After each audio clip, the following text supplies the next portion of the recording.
Kumusta mga kayayang? Magandang hapon po sa inyong lahat. Kasama ko ngayon ang tropang masipag. Nandito kami ngayon para mag-update sa ating parapol ngayong darating na Sabado. So mangyayari pala yung live natin mga kayayang sa Facebook page alas 9 ng umaga ngayong darating na Sabado. So yung parapol natin tapos na po lahat.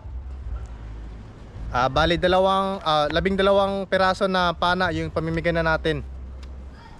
At ito yung pana ni tropang masipag, dalawa, kulay red blue yung pintura ng kanyang handle. Tapos yung shafting nito mga kayayang ay 3x16 or 5mm stainless steel. Tapos yung sima na ginamit niya dito ay welding rod na stainless. So yung sa atin naman mga kayayang ganun din, 12mm na rubber, tapos 3x16 na stainless steel or 5mm. Tapos ganun din yung shafting, tapos may yung sima, ganun din welding rod na stainless. Tapos argolya, medyo malalaki yung mga argolya na ginamit natin dito makayang. So yung ginamit namin na pangtali dito makayang sa ating rubber ay nylon lamang. Pwede yung puti na nylon, pwede rin itong ganito na kulay blue. Anong number na ginamit namin dito sa pagtali ay number 80. Pwede rin kayo gumamit sa pagtali ng goma ng number 60.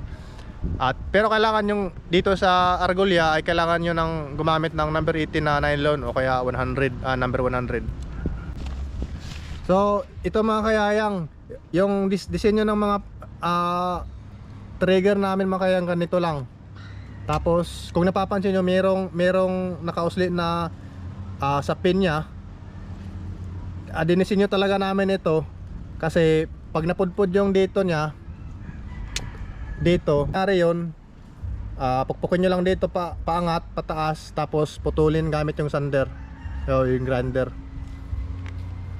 Okay, so kumpleto na yan lahat mga kayayang.